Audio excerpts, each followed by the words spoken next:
Sziasztok! Flogdetti vagyok, 3-szoros rúdtánc világbajnok. Ebben a videóban olyan erősítő gyakorlatokat hoztam el nektek, amit mindenképpen csinálnatok és végeznetek kell, hogyha a rúdtáncot, rúdfitness-t választjátok magatoknak, mint mozgásforma, és rendszeresen jártok ilyen edzésekre.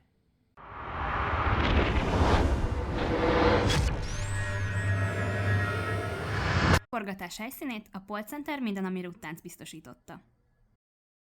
Az első, amit még itt tisztáznék, mielőtt belevágunk ténylegesen a gyakorlatokba, hogy miért is kell ezeket a gyakorlatokat végeznünk, az nem más, mint hogy a rúdon egyes izomcsoportjainkat extrán terheljük, amik amúgy a hétköznapokban is rövidülésre hajlamosak, és éppen ezért fontos, hogy ellene dolgozzunk, hogy megmaradjon a szép testtartásunk, ne alakuljanak ki rossz testtartásbeli hibák, és ezzel, ami nagyon fontos, ne okozzanak nekünk hétköznapi fájdalmakat ezek a testtartásbeli problémák.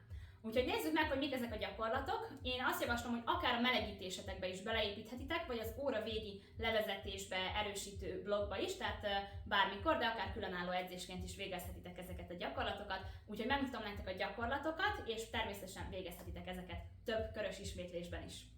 Vágjuk is bele! Az első gyakorlatunk hasonfekvésből fog indulni. Ugye a rudazás során a mellizmaink nagyon-nagyon erőssé válnak, és ezt ellensúlyozni ugye a lapocka záró izmok erősítésével tudjuk, úgyhogy ezekre fogunk egy pár gyakorlatot megnézni. Az első feladatunk az hasonfekvésből fog indulni, ami nagyon fontos, hogy attól, hogy feltesszük a karunkat majd ide rézsutos magas tartásba vagy magas tartásba, a vállat nem szabad felhúzni ide, jó? Tehát nagyon fontos, hogy a vállat folyamatosan próbálom húzni lefelé, jó? Mindezt ugye hasonfekvés pozícióban. Tehát hasonfekvésből indulunk. Az első feladat az annyi, hogy egy ilyen V betűbe, tehát rézsutos magas tartásba megnyitjuk a karunkat, a homlokunkat végig lent tartjuk, és csak a karunkat megemeljük 10-szer. Emel akkor 1, 2, 3, 4, 5, 6, 7, 8, 9, 10. És végig ugye a homlokom lent van, és végig próbálom ugye a karomat minél magasabbra emelni, és a vállat lehúzni. A következő gyakorlatnál ugyanez lesz a feladatunk. Segítséget hívhatunk egy pár jogatéglát is, de amúgy a jogatégla nélkül is ugyanolyan hatékonyan tud működni a gyakorlat. Magas tartásból indulunk, ugye a váll lehúzásra végig figyelünk itt is, homlokot letesszük, és átemeljük a kart a jogatégla fölött.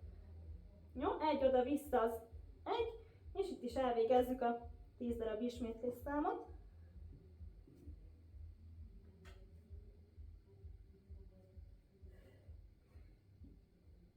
Végig a vállat lefele húzzuk.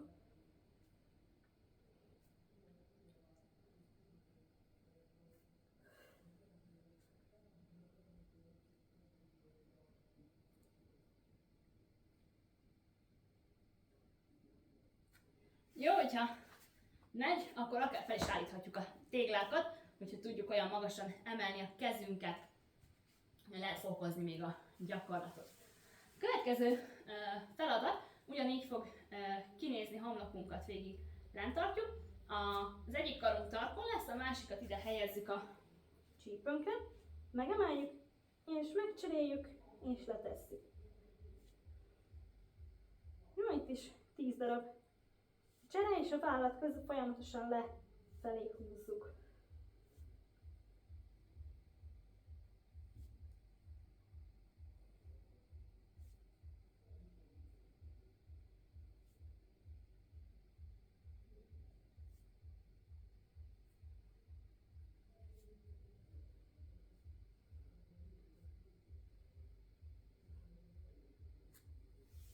A következő feladatot én csak úgy szoktam hívni, hogy a farzsebbe nyúlás. Megemeljük a karunkat, benyúlunk a farzsebünkbe, tenyerünket felfele fordítjuk és visszaemeljük a karunkat. Ebből is elvégezhetünk 10 darab ismétlés számot. Emel a kar, benyúlunk, vissza és letesz. És második.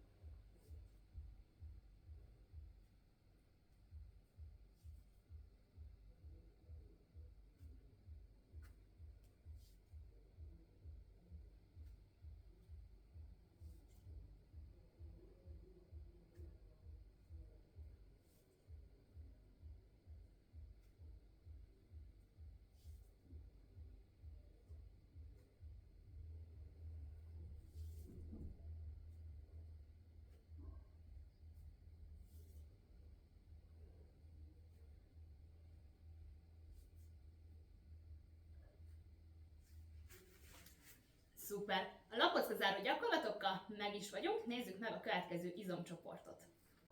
Az egyik leggyakoribb sérülés a rudasok körében az nem más, mint a hajlító, tehát itt a combizmoknak a sérülése, és ezt úgy kerülhetjük el, hogyha részben nyújtjuk ezeket az izmokat, részben pedig erősítjük a farizmot és az ellenoldali izomcsoportot. Ugye általában a hajlító azért szokott sérülni, mert a feszítő nagyon-nagyon erős, tehát valóban a hajlító izmokat is érdemes erősíteni, és ugye a lábizmokra egy picit jobban odafigyelni, mert ezek a rudon kevésbé mozognak. Úgyhogy nézzünk meg egy pár farizom erősítő gyakorlatot, a kedvencémet, amit akár tévénézés közben is elvégezhetünk.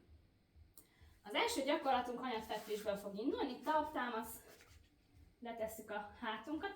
Ami fontos, hogy a csípőnket fogjuk felfelé emelni, hogy a köldökünket tartsuk végig, tehát feszes legyen az egész testünk, tehát ne engedjük így ki a köldökünket, hanem tényleg figyeljünk arra, hogy közben a kórizmainkat is tartsuk a gyakorlat végzése közben.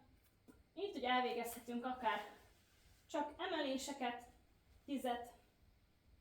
Jó, hogyha megy, akkor mehet tartás is mellé. Jó, és érezzük, hogy a farizmaink szépen besavasodik, bedurran. Ugye én mindig szoktam mondani, hogy annyi legyen az ismétlés szám, amíg tényleg érezzük, hogy dolgoznak ezek az izmok, mondjuk egy 3x10 számolás megtartásával. Jó, de hogyha még azt érzik, hogy nagyon sok még ez az ismétlésszám, akkor egy picit visszább lehet belőle venni, hogy a tartást kihagyni belőle. Így szépen végig csináljuk ezt a pár csípőemelést. Végig figyelünk arra, hogy a köldökünket egy picit beszívjuk. És csak tartjuk.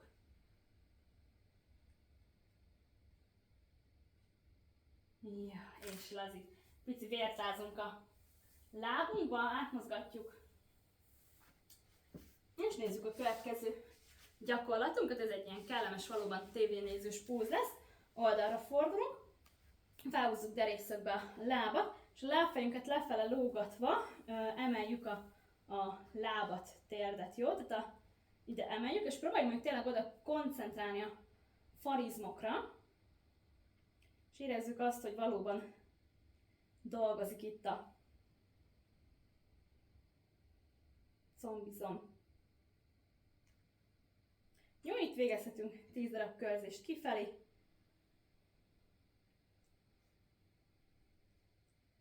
Tíz darabot visszafelé.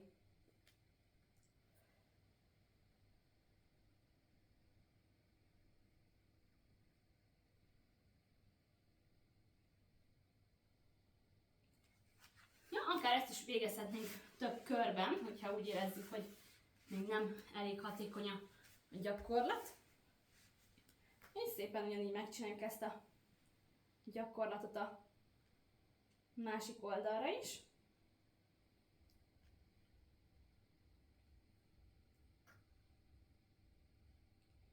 Körzünk itt is 10-et kifelé.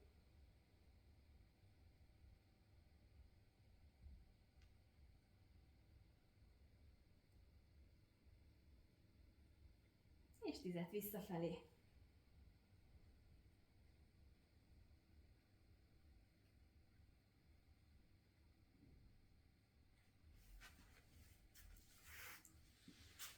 Hogyha úgy érzitek, hogy még nem fáradtak eléggé ezek az izomcsoportjaitok, nyugodtan végezhetitek több körben, több ismétlés számmal is akár ezeket a gyakorlatokat, de azt gondolom, hogy ez kiindulásnak már nem rossz, hogy tényleg egy picikét a váll, has, karizmok mellett egy pici terhelést adjunk azoknak az izomcsoportoknak is, amik a rudas edzések során háttérbe szorulnak. Higgyétek el, hogy meg fogja ezt hálálni a testetek.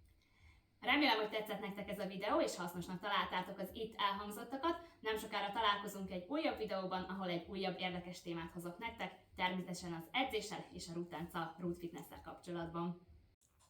Ha tetszett ez a videó, ne felejts el feliratkozni a csatornámra, és várlak szeretettel edzéseimen, személyesen és online egyaránt. Erről bővebb információkat a leírásban találsz. Remélem, hamarosan találkozunk.